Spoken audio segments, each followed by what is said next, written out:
In this video, I'll cover the basics of how to embed style sheets into your web page using Webpack.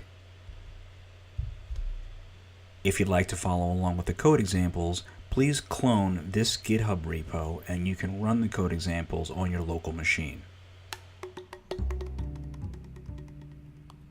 Webpack makes it pretty simple to load CSS from your modules. If you look in this webpack.config.js file, I've got this module section and I've got this loaders array, so there can be one or more loaders that you're using. Here I'm just using one. But what I'm doing with the test property is I'm saying any file that has a .css extension that I try to load, use the style loader and the CSS loader in order to actually compile that and to get it into the DOM. So an example would be if I were to just do something simple like this. I'm going to require a CSS file, go into my source code, paste this in here, and then I'll go to my terminal and run the Webpack command. So Webpack.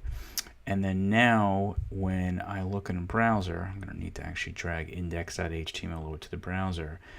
The page turns blue, which is not very exciting, but what's interesting is how that happened. So if I inspect the page and look at the head, you'll see that there's a style tag. It's an actual embedded style tag in the page, and that style tag has the CSS that matches the file we reference. We required style-1.css.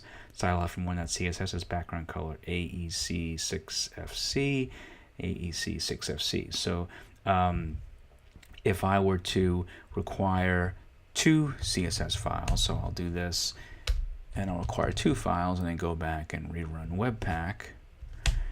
Then when I look in the browser again, and I inspect, I'll see there are two style tags now. So this first CSS we recognize, and this CSS here matches what we would see if we look in style2.css.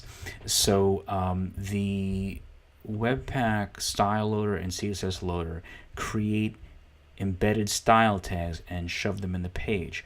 Let's look at another example that kind of drives the whole thing home here. So I'm going to copy this, paste it into our source code, and I'm using jQuery here. It doesn't really have anything to do with what we're talking about. It's just to make the JavaScript a little bit easier to read.